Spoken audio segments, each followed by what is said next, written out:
હું ખુશ રહું એમાં મારી કોઈ સફળતા નથી, પણ મારી વાણી, મારું વર્તન અને મારા વ્યવહારથી લોકો ખુશ રહે એમાં જ મારી સફળતા છે. જિંદગી એક કવિતા છે સાહેબ, જેને લખ્યા પછી પૂછવા માટે રબરના વિકલ્પમાં જાતને ઘસવી પડે છે. એવું વિચારીને કદી નારાજ ન થવું કે કામ આપણે કરીએ અને નામ બીજાનું થાય છે. જી અને રૂ સદીઓથી સળગતા આવ્યા છે, છતાંય લોકો કહે છે કે દીવો બળે છે. સાચી લાગણીની અસર કદાચ મોડી થાય, પણ કદર તો એક દિવસ જરૂર થાય છે.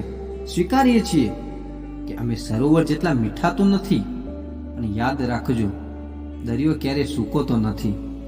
સાચા સંબંધને તોડવાની ભૂલ ના કરતા સાહેબ, કેમ કે ઝાડ પરથી તૂટેલા પાંદડા ફરી લીલા નહીં થાય. જ્યારે આપણો સમય જ ખરાબ ચાલતો હોય ત્યારે આપણી પાસેથી શીખેલા આપણને સલાહ આપીને જતા રહે છે. ભગવાન કહે છે, જીવનમાં ક્યારેય તું નિરાશ ન થા, હું તારી સાથે જ છું. તારી સામે નહીં, પણ તારી આસપાસ છું. બસ આંખ બંધ કર અને મને યાદ કર, હું બીજું કોઈ નહીં પણ તારો વિશ્વાસ છું. જેની કલ્પના ઊંચી હોય તે ક્યારેય નીચી જિંદગી ના જીવી શકે, અને જેની નિયત ખોટી હોય તે કદી ઊંચી ઉડાન ન ભરી શકે. ઓળખાણ ભલે નાની હોય પણ પોતાની હોવી જોઈએ. હું શ્રી કૃષ્ણ કહું છું કે હસી હસીને કરેલા ખરાબ કર્મ તારે રડી રડીને ભોગવવા પડે છે. હું તો ભગવાન છું, માફ પણ કરી દઈશ, પણ કર્મ કોઈને છોડતું નથી. સદગુણોની શરૂઆત પોતાનાથી જ કરવી જોઈએ. જ્યાં સુધી પોતાની આંગળી કંકુવાળી ન થાય ત્યાં સુધી સામેવાળાના તિલક ક્યાંથી થાય સાહેબ. પ્રભુ સુખ આપો તો એટલું જરૂર આપજો કે અભિમાન ન આવી જાય, અને દુઃખ આપો તો એટલું જરૂર આપજો કે આસ્થા ન ચાલી જાય. જીવન એવું જીવો કે જિંદગી ટૂંકી પડે. હસો એટલું કે રડવાનો વારો ન આવે. કંઈક આશા પૂરી થાય એ કિસ્મતની વાત છે, પણ મહેનત એવી કરો કે ઈશ્વર આપવા મજબૂર થઈ જાય. જીવનમાં દરેક પળ ખુશીથી જીવો, કેમ કે દરેક પળમાં કંઈક ખાસ જાણવા મળે છે. ક્યારેક ખુશી તો ક્યારેક ગમ મળે છે, બાકી સવાર અને સાંજ તો દરરોજ પડે છે. બધું યાદ રાખવું એ આજકાલ સજા છે, ખરેખર તો ભૂલી જવામાં જ મજા છે. લાગણી અને લગાવને હૂંફ હોવી જોઈએ. ખાલી પૈસાની કમાણીથી ઘર ના ચાલે સાહેબ.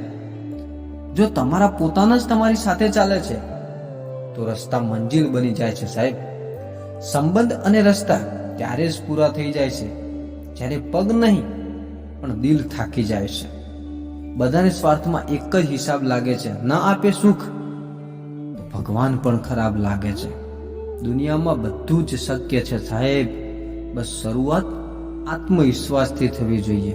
કેટલીક વાર તબિયત દવા લેવાથી નહીં પણ હાલ પૂછવાથી પણ ઠીક થઈ જાય છે. બધા જ દુઃખોની સારામાં સારી દવા એટલે કોઈ ખાસ વ્યક્તિ જોડે વિતાવેલો સમય. સારા કામ કરતા રહો, ભલે લોકો તમારા વખાણ ન કરે, કેમ કે અડધાથી વધુ દુનિયા ઊંઘતી હોય છતાં સૂર્ય ઉગે છે. બીજું કંઈ શીખો કે ના શીખો, પણ તમારી લાગણી ક્યાં બતાવી અને ક્યાં ના બતાવી એ શીખી લેજો. જીવનમાં નસીબના ભરોસે બેસી રહેવું એ કાયરતાની સૌથી મોટી નિશાની છે સાહેબ. સારા માણસો શોધવા જઈશું તો થાકી જઈશું, પણ માણસોમાં સારું શું છે એ શોધશું તો જીતી જઈશું. બે વ્યક્તિ ગૂંચવાય એ નહીં, પણ બે વ્યક્તિ ગૂંથાય એ સાચો સંબંધ. મનગમતા લોકોને એક ખૂબી હોય છે, એમને યાદ નથી કરવા પડતા, એ જાતે યાદ આવી જાય છે. મોટી મોટી હસ્તીઓ કરતા તમારી સાથે હસતી એક વ્યક્તિ વધારે મહત્વની હોય છે. દિવસ તો બધાને 24 કલાકનો જ હોય છે, બસ ફરક એનો ઉપયોગ કરવાનો હોય છે.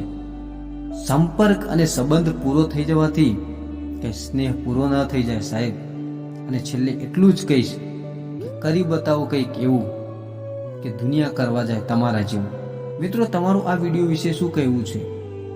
જો વિડીયો ગમ્યો હોય તો વિડીયોને લાઈક કરજો, વધુમાં વધુ શેર કરજો અને ચેનલને સબસ્ક્રાઈબ કરજો.